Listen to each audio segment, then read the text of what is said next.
Selamat pagi. Shalom. Apa kabar Bapak Ibu dikasih Tuhan? Luar biasa. Hari ini kita akan mengalami perkara-perkara yang besar. Amin.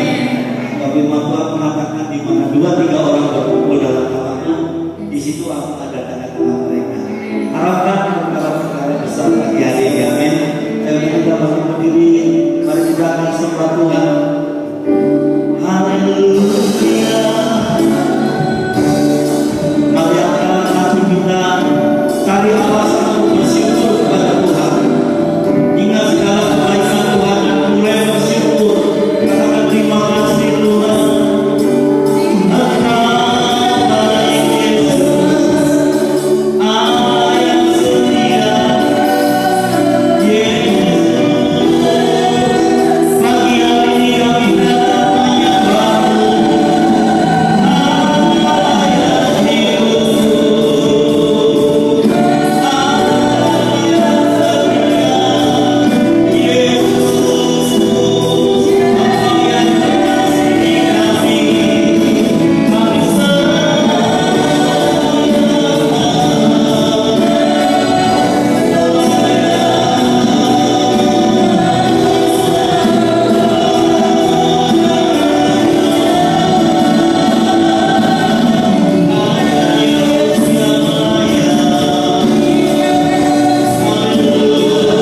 siap meninggikan nama Tuhan di dalam nama Tuhan Yesus Kristus. Mari yang percaya katakan amin. Haleluya. Mari lagi menyembah nama Tuhan. Mari kita berikan yang terbaik bagi Tuhan. Datanglah dan bertahta kali ini Tuhan. Bisa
nyatakan kepada Tuhan. Saudara yang menantikan kesembuhan, katakan, aku mau pulang dengan sembuh. Saudara yang mau mengalami kelepasan, katakan, aku pulang dengan kelepasan. Saudara yang mau mengalami pembaruan, katakan, Tuhan, pagi hari ini aku mau pulang dengan pembaruan. Imanku diperbarui, pengharapanku diperbarui, cintaku akan Tuhan diperbarui. Apapun yang menjadi kebutuhan saudara, usahakan di hadapan Tuhan pagi hari ini. Katakan, itu yang mau pulang. Saudara tidak usah melakukan diri kanan, fokus dengan Tuhan. Katakan, ini jadi Tuhan Tuhan. Aku mau pulang hari ini Tuhan. Saudara ucapkan masing-masing diri Tuhanmu. Ayo Tuhan, ada kata-kata kita pagi hari ini. Jangan sia-siakan kehadirannya. Jangan pulang dengan kondisi yang sama. Katakan, aku mau diperbarui, dilepaskan, dibuka, dibenarkan pagi hari ini Tuhan. Haleluya.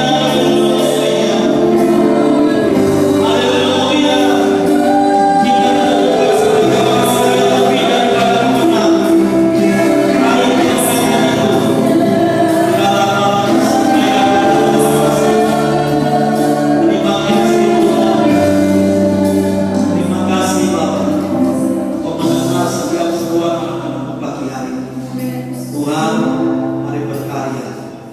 Oh Allah yang dahsyat saat ini, oh Allah yang luar biasa, oh Allah yang tidak berubah Tuhan.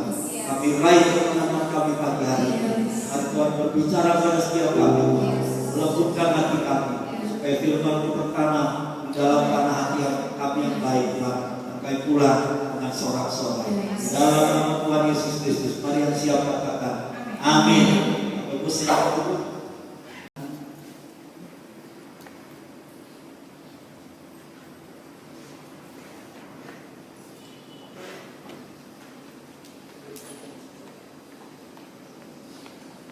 Saya sudah mempersiapkan slide, cuma pernyataannya trouble sedikit. Oke, Bapak Ibu dikasih Tuhan, tanpa terasa kita seringkali menganggap sesuatu bahkan yang paling spektakuler itu menjadi hal yang biasa kalau sudah rutin kita hadapi, kita lakukan. Contohnya HP. Ya HP, waktu pertama Bapak Ibu dapat gimana rasanya? Atau baru pertama lihat dulu zamannya Ericsson, terus lalu jadi Nokia, pasti kita menghargai banget. Ya, ini sesuatu yang baru. Dulu kalau telepon mesti pakai yang gagangnya besar, dan itu mesti di rumah, tidak bisa dibawa kemana-mana. Tetapi seiring perkembangan zaman, aja ada HP. Bahkan satu orang bisa punya dua, benar nggak Bapak Ibu? Ya, dan teleponnya bisa di mana-mana, bukan hanya telepon. Hari ini saudara bisa kirim foto dari tempat kita ada, dan kirim foto lewat HP. Kita bisa buka internet, mau tanya soal apa misalnya, soal perikanan, kita bisa buka lewat HP. Tapi lama-lamaan barang itu jadi biasa. Ya, rasanya tidak istimewa, padahal fungsinya semakin istimewa. Tetapi karena sudah biasa, apalagi toko HP ada sepanjang jalan. Ya, saudara nggak akan bisa toko HP lebih banyak dari toko bensin, benar nggak? Toko HP itu sampai ke jalan kecil pun ada. Dan karena saking biasanya deh, waktu dapat HP ya 7 hari mungkin happy lah, dapat HP terbaru, senang lah. Tapi cuma sekian hari aja. Kenapa? Karena sudah terbiasa. Nah, dalam ibadah, dalam ujian penyembahan itu adalah sesuatu yang dahsyat. Tetapi karena udah rutin kita lakukan, menjadi biasa. Ya bahkan ada orang-orang yang bukan di sini. Ada orang yang berprinsip, oh firmannya belum mulai, ayo dong ke gereja, nanti masih ujian. Dianggapnya ujian itu seperti apa ya? Seperti suatu pemanasan, kayak kalau mau olahraga pemanasan dulu. Ya jadi ada orang yang datang pemanasan, ada juga tidak langsung pada menu utamanya. Nah seringkali karena ujian penyembahan dianggap sesuatu yang biasa, yang lumrah, akhirnya ada sikap-sikap seperti tadi, datangnya nanti. Waktu kira-kira jam berapa? Oh, jam sekian. Oke, datang saya jam sekian. Pas pemimpin ujiannya waktu berdoa mau firman Tuhan, itu saya datang. Kenapa? Karena firman jauh lebih dahsyat daripada ujian penyembahan. Itu enggak? Ya, mulai di sini enggak ada lah. Ya, di sini enggak ada. Saudara, mari kita masuk di dalam kebenaran firman Tuhan. Mazmur 22 ayat 3. Bisa ditampilkan kan tadi media? Kalau bisa silakan ditampilkan, kalau enggak saya akan baca. Mazmur 22 ayat 3 mengatakan seperti ini. Padahal Engkaulah yang kudus. Siapa yang kudus? Halo? Siapa yang kudus? Tuhan sendiri. Ya, Mazmur mengatakan, saya ganti ya. Padahal Tuhan yang bersemayam di atas puji-pujian orang Israel. Kalau Bapak Ibu cari Alkitab, tidak ada ayat yang mengatakan ini. Padahal Engkaulah yang kudus yang bertahta di atas kota. Tidak ada ayatnya. Ada juga Tuhan ngomong ke Musa gini, nanti kamu ketemu dengan aku di atas bukit perdamaian. Disitulah aku akan bertemu dengan kau dan aku akan berbicara dengan kau. Tetapi ayat yang seperti tadi, seperti ayat ini saya bacakan lagi atau apa yang sudah tampil itu, seperti ayat itu tidak ada untuk ayat yang lain. Hanya dikatakan padahal orang yang kudus yang bersemayam di atas puji-pujian orang Israel. Artinya ketika kita memuji menyembah Tuhan, di situ Tuhan hadir. Soalnya lebih senang mana? Tuhan hadir atau bupati Brebes hadir di tempat ini? Lebih senang mana? Sering kalau misalnya Bapak Kepala mengasih pengumuman, saudara-saudara minggu depan siap-siap ya. Ada apa sih Pak? Bupati mau datang. Saudara mau pakai pakaian biasa gitu. Ya, pasti mulai buka di apa namanya online. Ya, baju yang baik modal apa? Kenapa? Bupati mau datang. Atau kita balik. Pak Gembala mengumumkan, Bapak Ibu minggu depan siap-siap. Ada apa Pak? Roh Kudus akan melawat kita. Apa yang saudara persiapkan? Mana persiapannya lebih baik? Menyambut atau menyambut Roh Kudus yang akan datang? Seharusnya menyambut Roh Kudus kita harus pergi mempersiapkan diri. Di mana Tuhan hadir? Di atas pujian dan penyembahan. Jadi pujian penyembahan bukan perangkat ibadah yang boleh dilewati. Oke, saya skip aja pujian penyembahan. Yang penting saya dengar firman. Kenapa? Firman Allah Pasya, firman Allah pasti digenapi. Kan ayatnya ngomong gitu, benar nggak? Firman Tuhan berkuasa. Benar. Itu firman Tuhan mengatakan seperti itu. Tetapi ketika dalam satu ibadah, jangan lewati pujian penyembahan atau menganggap sebagai sesuatu yang tidak ada gunanya. Itu hanya sekedar nyanyi-nyanyi. Dan masalahnya saya kurang suka nyanyi Pak. Jadi bosan kalau pujian penyembahan itu. Loh, Tuhan bertahta di atas pujian orang Israel. Ini ayatnya. Saya tidak bikin-bikin, saya tidak ngarang-ngarang. Ayatnya berkata seperti itu. Artinya Alkitab benar nggak? Benar. Alkitab itu benar. Tuhan bertahta di atas puji-pujian orang Israel. Nah, kalau Tuhan bertahta seperti itu, seharusnya siapa yang mempersiapkan tahtanya? Contohnya kursi di sini, ya Bapak Ibu datang, siapa yang mempersiapkan? Sudah dipersiapkan, bukan Bapak Ibu dari rumah bawa kursi sendiri, benar nggak? Nah, kita mau menyambut Tuhan, kita katakan Tuhan bertahta di atas pujian, artinya pujian kita itulah tahtanya buat Tuhan. Nah, kalau kalau misalnya kursi untuk nyambut bupati aja kita istimewakan, yang misalnya lagu ini Sabtu depan dicuci yang bersih, kenapa? Bupati mau datang. Kalau buat bupati seperti itu, ya mempersiapkannya. Bagaimana untuk mempersiapkan sesuatu tahta untuk Tuhan? Yang katanya Tuhan itu menyelamatkan kita, benar nggak? Tuhan menyelamatkan kita dari neraka kepada surga, dari kutuk kepada berkah, dari terikat kepada kebebasan, kepada pribadi yang seperti itu. Tiba-tiba kita tidak punya rasa hormat. Aneh kan? Aneh nggak? Aneh. Seharusnya kita mempersiapkan tahta untuk Roh Kudus bisa datang. Ketika dia datang, kita katakan Roh Kudus ini tahta. Apa tahtanya? Pujian penyembahan kami. Ini tahtanya Tuhan. Lalu kita mempersiapkan tahta yang di mana? Tentu tahta yang terbaik. Benar nggak? Artinya kita tidak bisa memuji menyembah Tuhan dengan asal-asalannya tadi tuh. ada unsur saya kurang suka nyanyi, nggak ada urusan sama itu. Tidak ada urusan dengan suka nyanyi, pintar nyanyi, suaranya bagus atau fals, hafal lagu atau tidak hafal lagu, tidak ada urusan dengan itu. Ujian penyembahan adalah sesuatu perasaan yang kita ungkapkan terhadap pribadi atau sesuatu yang ada di hadapan kita. Saya ulang lagi. Ujian adalah suatu ungkapan rasa terhadap pribadi atau sesuatu yang dinyatakan melalui ucapan kita. Ya, tidak ada ujian itu dalam hati. Contohnya gini, saya berdiri di sini lagi mau ngamen, lagi nyanyi yang ujian. Lalu istri saya yang bajunya sama istri saya. Ya. Istri saya di situ senyum. Menurut Bapak Ibu, istri saya yang ngapain terhadap saya? Apakah sedang memuji, atau sedang menghina, atau sedang menganggap saya lucu? Benar nggak? Karena tidak diucapkan, dia cuma senyum. Saya juga jadi grogi di sini. Ini istri saya kenapa senyum? Apa dia sedang memuji? Kalau memuji, saya GR gitu kan, pulangnya dengan semangat. Tapi siapa tahu istri saya sedang menghina lah gitu. Ya, kayak gitu banget saya gitu. Itu pakai bajunya nggak pantas. Orang akan tahu.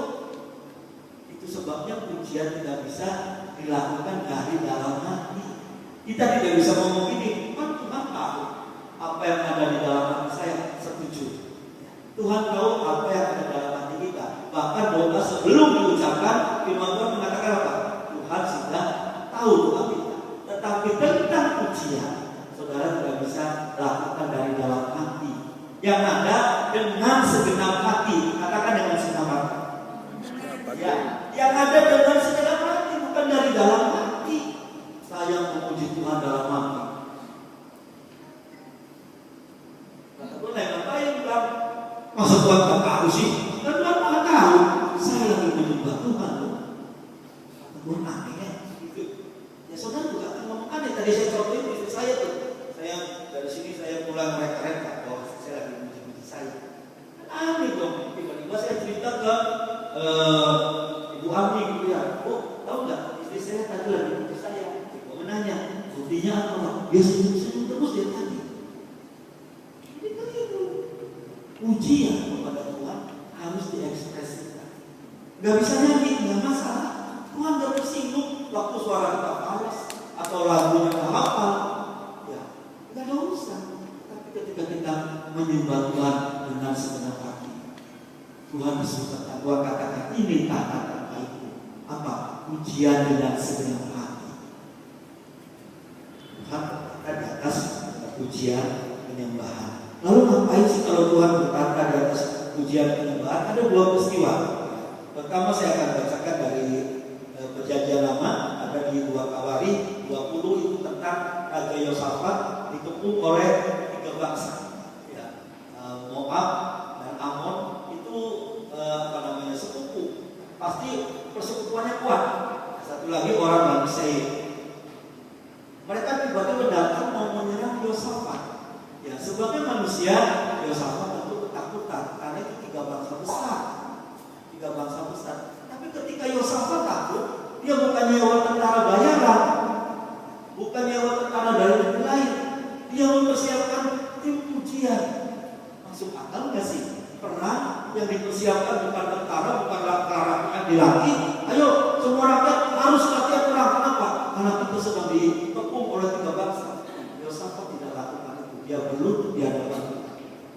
Lalu Bani Lewi dikatakan memuji menyembah Tuhan. Nah, saya akan bacakan dari 2 Kawari 20 ayat 22. Ketika mereka mulai bersorak-sorai dan menyanyikan nyanyian pujian, dibuat Tuhanlah penghadangan terhadap Bani Amon, Bani Moab, dan orang-orang dari pegunungan Seir yang hendak menyerang Yehuda, sehingga mereka terkumpul kabur. Luar biasa. Luar biasa.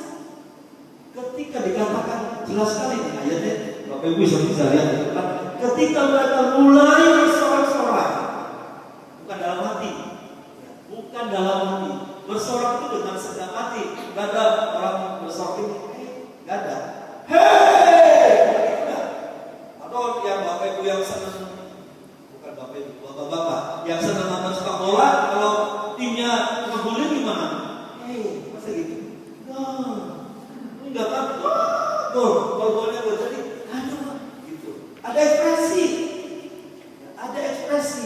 Nah, ketika bangsa Israel mulai menaikkan pujian, bersorak-sorak, dibuat Tuhan dalam penghadangan. Bandingkan dengan Mazmur tadi, bukankah engkau yang kudus yang bersemayam di atas pujian? Terbukti Mazmur sama peristiwa Yosafat ini ditulisnya Mazmur dulu, ya, karena Mazmur yang nulisnya Daud. Jadi dibuktikan omongan Daud dibuktikan ketika Yosafat terdesak. Mereka naikkan pujian. Waktu itu rindu nggak ketika kita menaikkan pujian di tempat ini? Dibuat Tuhan dalam perkara-perkara ajaib. Rindu nggak? Saudara pulang dari sini dengan kesembuhan. Kenapa? Karena Tuhan mau memberikan kesembuhan. Saudara pulang dari sini dengan kelepasan, dengan pengharapan baru. Tadi datangnya dengan putus asa ketika kita menyembah Tuhan tadi. Tinggikan engkau Tuhan melebihi segalanya. Kita tiba-tiba bangkit. Iya, masalah saya cuma masalah biasa. Tuhan lebih dari segalanya. Tiba-tiba kita bangkit pengalamannya lalu pulang dengan sukacita. Harusnya itu terjadi di tempat ini. Kenapa? Ada pujian yang diangkat bagi Tuhan. Ada penyembahan mengagung nama Tuhan. Amin. Lihat kiri kanan dulu kasih senyum. Kayaknya tegang banget nih. Ya, oke, saya lanjutkan ya. Ini yang di perjanjian baru, lama sekali di perjanjian baru. Suatu hari Paulus dan Silas ditangkap, lalu dibawa ke dalam penjara.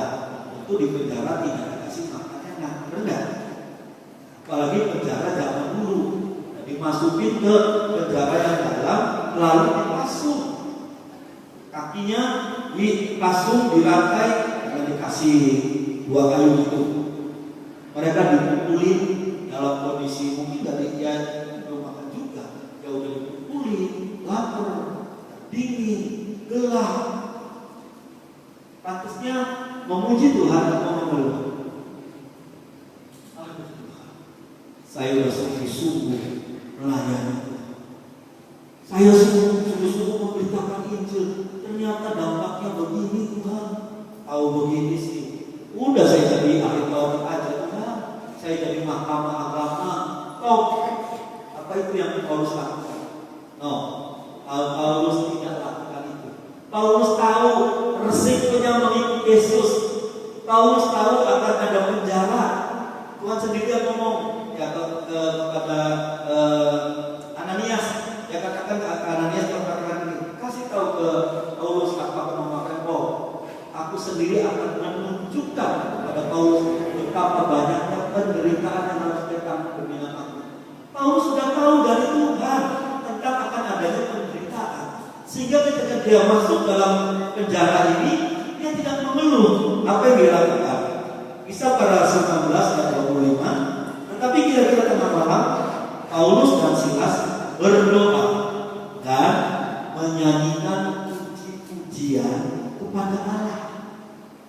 Lanjut lagi, dan orang-orang hukuman lain mendengarkan mereka. Artinya apa? Pujian yang dilakukan oleh Paulus dan Silas bukan dalam hati, tetapi dari mulut diucapkan dengan segenap hati.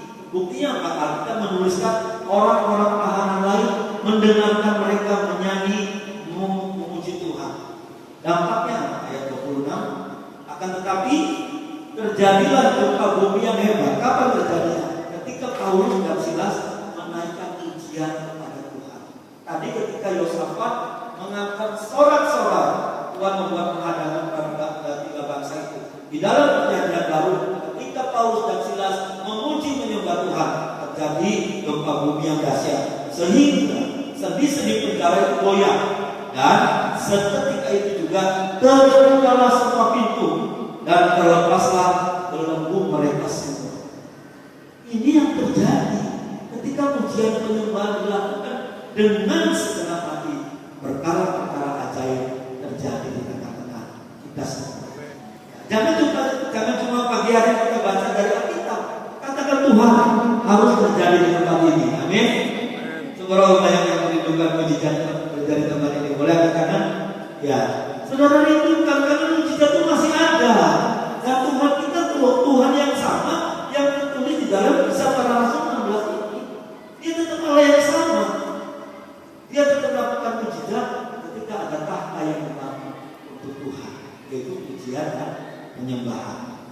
terjadi hal-hal yang luar biasa. Terbukalah semua pintu dan terlepaslah belenggu mereka semua. Nah, untuk mencapai hal ini, ya tadi kan pujian itu harus diucapkan. Artinya apa? Artinya tahtanya itu kan keluar dari mulut kita. Nah, mulut itulah yang harus kita disiplin. 2 Timotius 3 ayat 16 mengatakan seperti ini. Segala tulisan yang diilhamkan Allah memang bermanfaat untuk mengajar, untuk menyatakan kesalahan, untuk memperbaiki kelakuan, dan untuk mendidik orang dalam kebenaran. Artinya dengan firman Tuhan itu, mari kita meluruskan mulut kita, supaya ketika kita memuji menyembah Tuhan, kita seperti sedang membangun kata yang terbaik untuk Allah Roh Kudus. Ada beberapa hal tentang mulut, saya akan bacakan ya beberapa ayat. Yakobus 1 ayat 26. Jikalau ada seorang menganggap dirinya beribadah, tetapi tidak memakan lidahnya, ia menipu dirinya sendiri, maka sia-sialah ibadahnya. Pasti Bapak Ibu nggak mau ibadahnya sia-sia, benar nggak? Pagi-pagi datang ke tempat ini pulang sia-sia, pasti nggak mau lah. Pasti kita pengen pulang membawa sesuatu dari Tuhan. Yang pertama, kalau kita tidak mengekang lidah kita, ibadah kita sia-sia. Lalu di dalam Wahyu 14 ayat 5 dikatakan seperti ini. Dan di dalam mulut mereka tidak terdapat dusta, mereka tidak bercela. Orang yang tidak bercela ternyata bukan hanya orang yang rajin ke gereja, baca Alkitab, rajin berdoa, pelayanan. Ternyata bukan itu. Di Wahyu dikatakan di dalam mulut mereka tidak terdapat dusta, mereka tidak bercela. Nah, dusta sudah kadar dosanya sudah mulai turun. Sudah jarang orang menganggap dusta itu dosa. Dusta itu sudah dianggap sebagai sesuatu yang lumrah yang boleh dipergunakan oleh semua orang, bahkan di dalam pelayanan. Ngeri nggak? Kalau di pelayanan ada dusta, ngeri nggak? Ngeri banget. Contohnya gini di dalam pelayanan.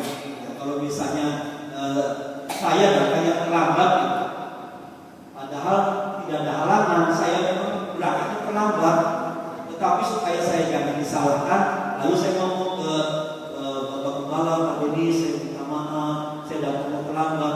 Kenapa sih Pak? Iya, tapi di jalan banyak mobil, benar sih di jalan banyak mobil, ya. Tapi tidak menghalangi. Memang di jalan banyak mobil, tapi tidak menghalangi perjalanan saya. Cuma karena saya berangkatnya terlambat, otomatis datang ke sini terlambat. Dusta dipakai juga orang dalam pelayanan, itu sesuatu yang merugikan. Kenapa? Karena orang sudah tidak menganggap dusta sebagai sesuatu yang membahayakan. Dusta sudah dianggap sebagai lumrah saja dosa. Padahal dusta ya dosa. Oke, lanjut lagi. Ini tentang dusta nih. Wahyu 22 ayat 15. Wahyu 22 ayat 15 saya akan bacakan. Tetapi anjing-anjing dan tukang-tukang sihir, orang-orang sundal, orang-orang pembunuh, penyembah-penyembah berhala, dan setiap orang yang mencintai dusta dan melakukannya tinggal di luar. Kalau tinggal di luar surga di mana? Ada yang mau tinggal di luar surga? Saya daftar Pak, di luar surga lumayan lah. Surga nggak ada. Di luar surga itu neraka. Nggak ada tempat lain. Ya kalau dibaca di bagian depan anjing-anjing, tukang sihir, orang sundal masuk neraka, kita katakan apa? Wajar. Kenapa? Karena termasuk kelompok jahat. Tapi di bawahnya dan setiap orang yang mencintai dusta dan melakukannya, bukan penjahat loh, bukan orang yang menyangkal Yesus loh, tetapi dikatakan dan melakukannya tinggal di luar. Cuma mulai pagi hari ini kita sepakat bahwa dusta adalah sesuatu yang membahayakan, yang bisa membawa kita masuk ke neraka. Coba dihitung lagi itu, sehingga mulut kita akan dijaga. Oh, saya tidak boleh berdusta. Kenapa? Karena bisa masuk ke neraka. Lanjut lagi. Yakobus 3 ayat 9 dan 10. Yakobus 3 ayat 9 dan 10. Dengan lidah kita memuji Tuhan Bapa kita, dan dengan lidah kita mengutuk manusia yang diciptakan menurut rupa Allah. Dari mulut yang satu keluar berkat dan kutuk. Hal ini saudara-saudaraku tidak boleh terjadi demikian. Artinya mulut kita harus satu aja. Dari mulut kita harusnya keluar berkah, bukan untukin orang. Tapi saya ditipu Pak, tapi saya dibohongi Pak, saya dikecewakan. Apapun yang terjadi, tidak ada alasan kita mengutuk orang lain. Mudah-mudahan dia tabrak mobil. Tabrak keren kan?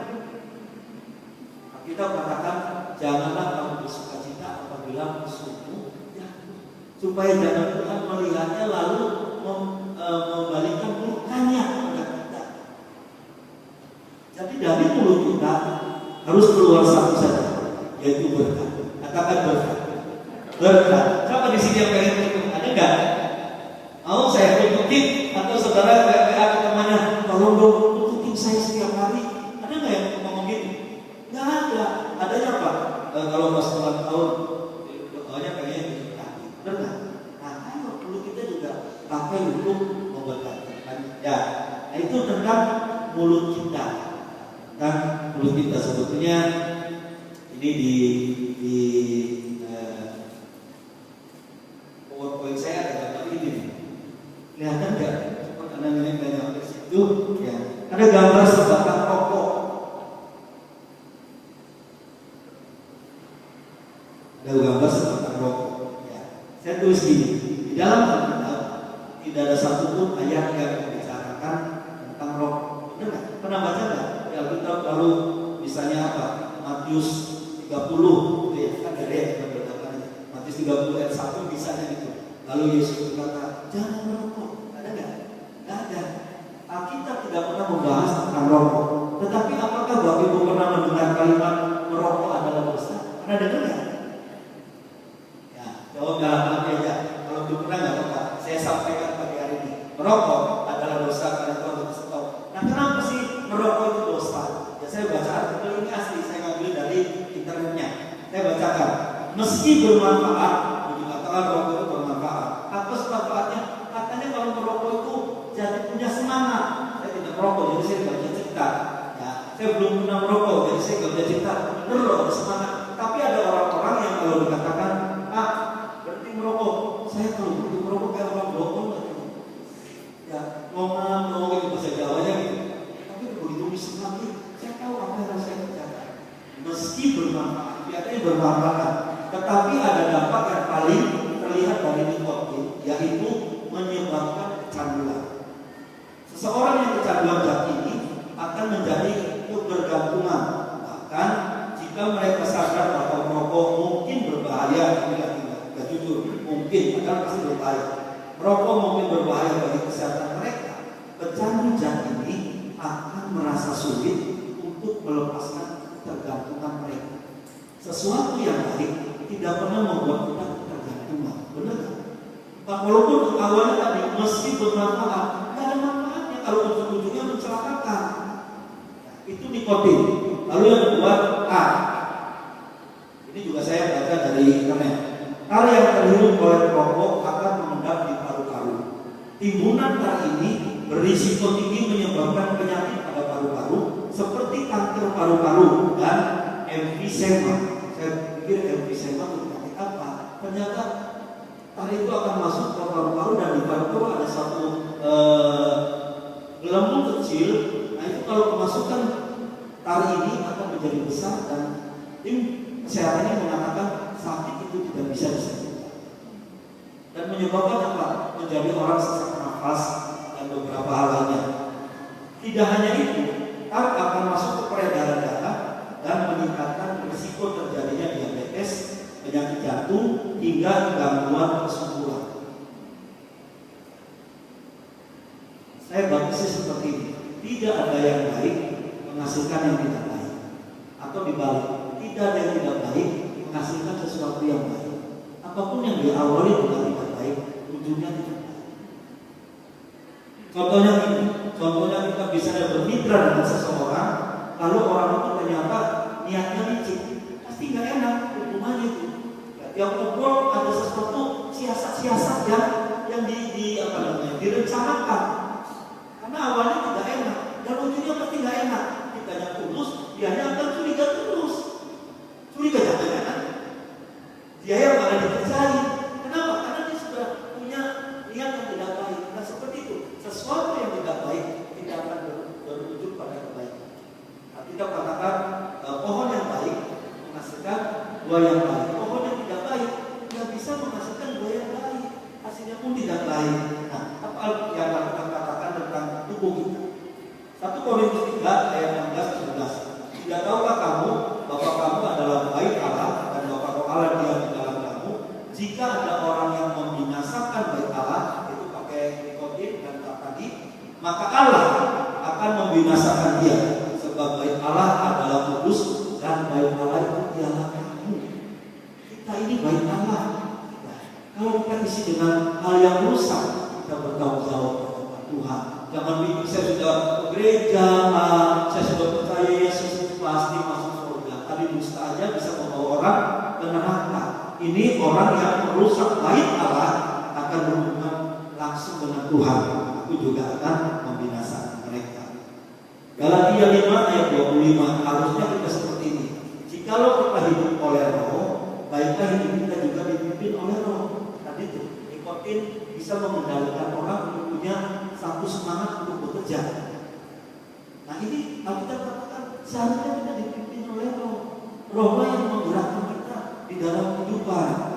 Roma 8 ayat 14. Semua orang yang dipimpin Roh Allah adalah anak Allah.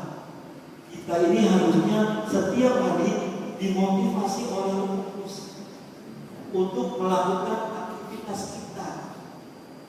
Percayalah Roh Kudus bukan hanya untuk hal-hal rohani. Ya bukan gini, kalau saya mau baca Alkitab, lalu saya minta Roh Kudus.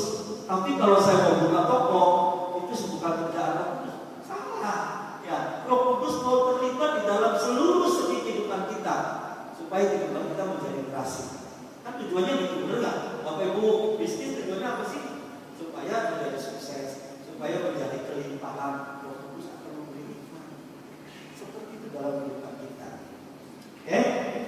Jadi mulut kita harus didisiplin baik dalam omongan maupun dalam penggunaan. Tadi itu yang saya disebutkan pakai mulut kan, ngomong dusta pakai mulut. Nah ada contoh di dalam kitab Yosua pasal 6 ayat 16. Ini cerita tentang bagaimana tembok Yeriko dirobohkan.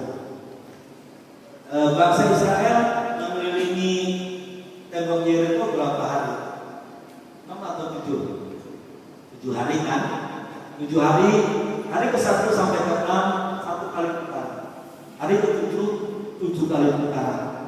Yang menarik Yosua 6 ayat 16. Lalu pada ke-7 kalinya, ya, ketika hari ke-7 itu muter, ketika para imam meniup sangkakala, berkatalah Yosua kepada bangsa itu, bersoraklah, sebab Tuhan telah menyerahkan kota ini kepadamu. Ayat 20. Lalu bersoraklah bangsa itu. Sedang sangkakala ditiup, segera sesudah bangsa itu mendengar bunyi sangkakala, bersoraklah mereka dengan sorak yang nyaring, maka runtuhlah tembok itu. Lalu mereka memanjat masuk ke dalam kota, masing-masing langsung ke depan dan merebut kota itu. Saudara, hari kita ada berapa? Ada 7 hari, ya. Ada 6 hari untuk kita bekerja, hari Minggu kita ibadah. Nah, boleh nggak kita terapkan di dalam Yosua ini? 6 hari. Waktu bangsa Israel mengelilingi tembok Yeriko, diperintahkan, kamu jangan ngomong sepatah kata pun, diam aja. Bapak Ibu bisa bayangkan nggak? Itu di atas tuh orang Yeriko nonton.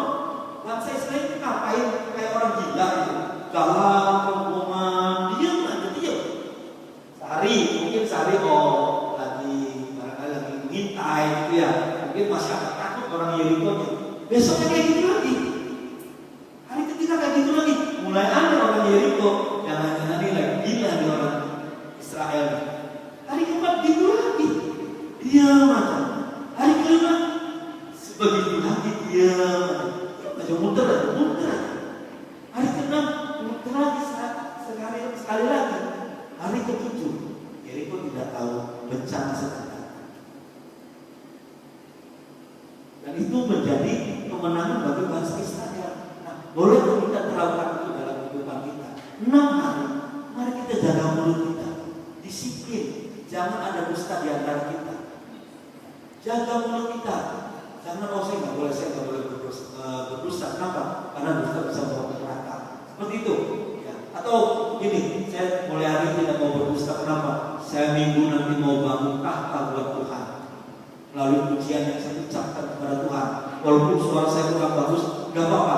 Saya percaya Tuhan disukakan dengan pujian yang keluar dari dalam hati saya.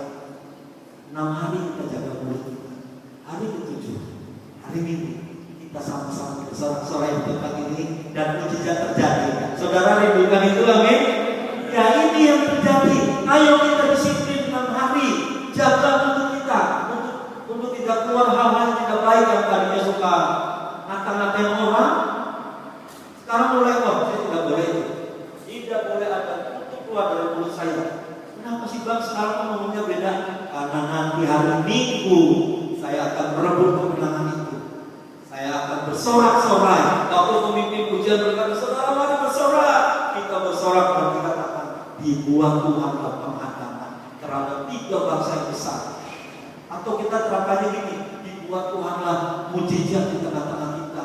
Dibuat Tuhanlah kesembuhan. Saya kata dokter tidak ada harapan kata dokter. Tetapi karena saya percaya Tuhan melebihi segala sesuatu, ketika saya bersorak, saya sembuh. 6 hari kita tahan mulut kita. Saya tidak mengucapkan perkataan yang salah di hadapan Tuhan dan manusia. Hari ke-7 di tempat ini terjadi mujizat yang besar. Amin. Gak usah nunggu orang luar, gak usah nunggu orang dari Amerika datang ke sini. Saudara siapa yang mau didoakan? Dengan bentar-bentar, lalu saudara maju. Lalu pulangnya ngeluh. Tadi pendeta ini keras banget, jadi saya rubah. Dikira bahkan Roh Kudus bukan pendeta ini keras banget. Enggak perlu itu. Roh Kudus berkata di atas puji-pujian umatnya, di atas pujian kita, di atas pujian saudara dan saya orang Brebes ini. Ya, Allah mau berkata di atas pujian di tempat ini. Ketika Tuhan berkata, mujizat terjadi. Ketika Tuhan berkata, saudara pulang dengan kondisi yang baru, bukan yang sama lagi, bukan yang lemes pulangnya lemes, atau bahkan tambah lemes, yang lemes pulangnya semangat. Kenapa? Saya bertemu dengan Tuhan. Oh, itu sih cuma di Alkitab. Enggak. Hari ini pun Tuhan bisa menampakkan diri pada kita pribadi. Ya, Paulus jalannya dengan rombongan. Tetapi ketika Tuhan menemui Paulus, hanya Paulus yang bertemu dengan Tuhan. Musa datangnya rombongan. Tetapi ketika Tuhan menampakkan diri kepada Musa, hanya Musa yang melihat Tuhan. Artinya pertemuan dengan Tuhan itu hal pribadi, tidak bisa rombongan. Pribadi saudara walaupun bersama-sama, Tuhan hanya memilih kepada siapa akan menyatakan dirinya. Oh, kita butuhnya kesembuhan, aku akan lepaskan kesembuhan. Oh, dia butuhnya kelepasan, aku akan lepaskan kelepasan. Jadi sederhana sekali, tetapi dampaknya dahsyat. Allah berkata di atas pujian umatnya. Mulai hari ini saya berdoa, jangan lagi menganggap enteng pujian penyembahan dan jangan skip. Nanti datangnya pas khotbah, jangan. Ya, karena saya sudah ngajarin ini, saudara kata, biarkan Tuhan beracara sejak awal ibadah menjamah kita semua. Amin. Jangan kelihatan bahwa ini tetap kosong. Tanggung jawab siapa? Oh, itu adalah Bapak Gembala. Bukan. Itu tanggung jawab kita semua. Buat bangku ini penuh, bahkan di sela-selanya diisi bangku lagi. Kenapa? Karena Tuhan bekerja di tempat ini, saudara akan cerita. Ayo datang bersama saya hari Minggu jam 8 di GPPS Ebenezer. Ya, aja ya, ayo ikut dengan saya di GPPS Ebenezer jam 8. Ada apa sih? Yang kita mau merasakan sendiri. Senang nggak kalau gitu? Jangan sampai orang ini udah biasa datang sini lalu datang ketemu dalam. Kemana aja? Kemana aja? Emang kenapa? Kan ini biasanya datang. Males. Kenapa sih? Nggak dapat apa-apa. Jangan sampai terjadi itu. Harus dibalik. Saudara menjadi daya tarik untuk orang datang ke tempat ini. Bahkan yang belum percaya kepada Yesus. Semua orang membutuhkan mujizat, termasuk yang belum percaya kepada Yesus. Dan saudara adalah agen-agennya nih. Saudara hari ini diperlengkapi, jadi agennya kita akan keluar. Ayo kalau mau sembuh, datang ke GPPS Ebenezer Minggu jam 8. Di sana ada kesembuhan. Apa kesembuhannya? Sejak awal ibadah ada kesembuhan terjadi, ada mujizat terjadi. Kalau gitu ceritanya mantap nggak? Mantap dong, benar nggak? Saudara ceritanya dengan mantap, ayo ikut. Tapi kalau tidak terjadi apa-apa, saudara dapat juga ngajaknya. Kalau mau ya puji Tuhan, kalau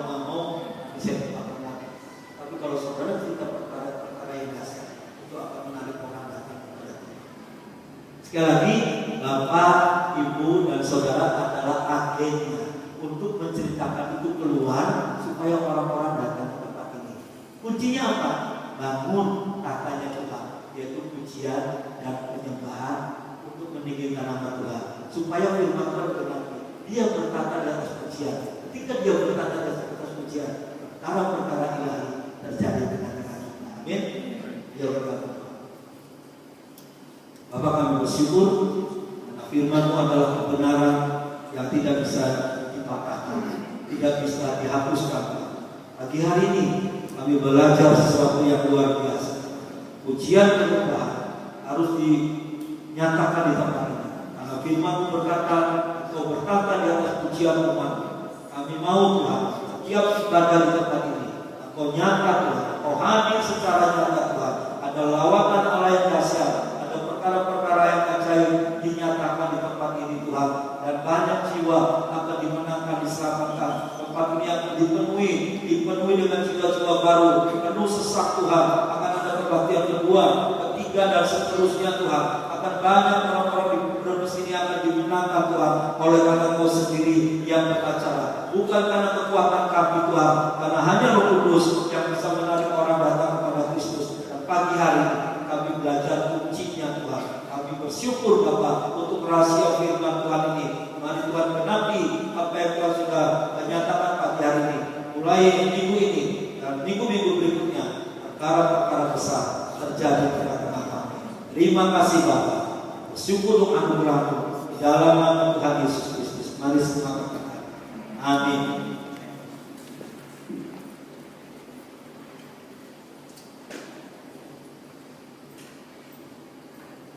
Ya, saudara berkat Tuhan pagi hari ini, ya, di Tuhan. Mudah-mudahan tugas oleh kami untuk maju ke depan.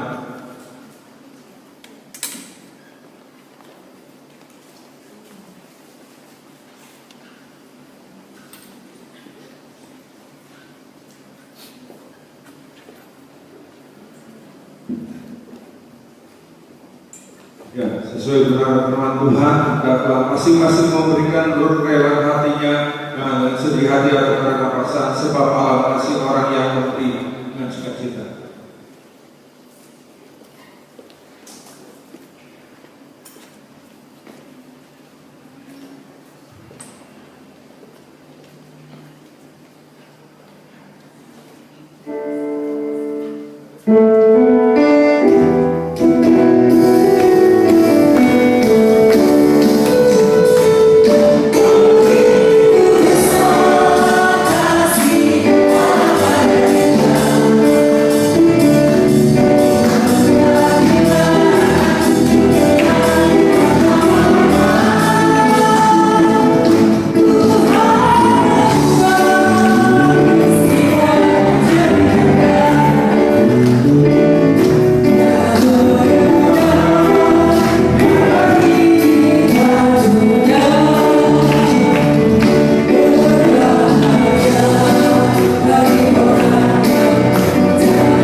Sekali lagi atas nama Kepala Sidang dan Jemaat Tuhan GBPS Ebenezer Brebes ucapkan terima kasih kepada Pastor Maba bersama tim dan rekan-rekan lain yang sudah bisa melayani di tempat ini. Biarlah Tuhan akan memperhitungkan semuanya. Pagi hari umat gereja dalam sepekan, hari Selasa akan diadakan doa bagi seluruh jemaat Tuhan yang rindu untuk bersama-sama ada di hadirat Tuhan, menyembah dan memuji, biarlah bisa hadir pada malam hari jam 7 malam di tempat ini. Kemudian hari Kamis akan diadakan latihan dan doa dan Tuhan dalam persiapan untuk melayani di hari Minggu depan, dimulai jam 7 malam. Hari Jumat akan diadakan ibadah komisi wanita, biarlah kaum wanita yang ada pagi hari ini bisa sama-sama untuk kita beribadah di hari Jumat, dan ibadah akan dimulai jam 6 sore tempat ini. Nah, hari Sabtu akan diadakan yud jam 6 sore hari Sabtu. Kemudian kita akan berkumpul kembali di hari Minggu jam 8 pagi dan disertai pada sekolah minggu jam 8 pagi. Pengumuman selanjutnya untuk tahun ini kita akan mengadakan 2 event Natal di bulan Desember, di mana tanggal 5 Desember oleh kemurahan Tuhan kita akan menjadi tuan rumah. Jadi akan ada Natal gabungan GPPS se-Karesidenan Pekalongan, ada 9 GPPS, GPPS Lawi, Tegal, Kesana, Losari, Makassari, Randu Dongkal dan sekitarnya akan diadakan tanggal 5 Desember jam 5 sore, dan Bapak Ibu saudara bisa hadir tanggal 5 Desember nanti. Kemudian tanggal 24 Desember hari Minggu akan diadakan Natal di tempat ini juga untuk intern. Jadi tanggal 24 Desember jam 5 sore juga. Inilah temuan dalam rencana kita Natal tahun ini, dan sesuai kesepakatan dalam rapat di mana kita membutuhkan biaya 20 juta untuk Natal tahun ini, angka Natal gabungan GPPS Karesidenan, GPPS akan tiap kota akan berpartisipasi dalam iuran, tetapi di dalam Natal internal di tempat ini kita butuh 20 juta. Kita percaya dan kita bantu dalam doa, Tuhan mencukupi, dan setiap persembahan Bapak Ibu untuk Natal dapat diserahkan ke bendahara Ibu Kosyam, bisa diberi kepada bendahara. Inilah pengumuman gereja. Ya, belum kita akhiri dalam doa, sekali lagi kita berdoa syafaat bagi negara kita, pemerintahan kita, dan juga situasi keadaan dunia. Kita tahu bahwa negara Israel berperang, dan kita berdoa semoga Indonesia tidak ada dampak, dan tetap Indonesia dalam tubuh kaum Tuhan. Nanti Bapak Immanuel Sendro boleh maju ke depan untuk kita berdoa syafaat, dan nantinya kita berdoa dan kita dukung, dan boleh maju ke depan.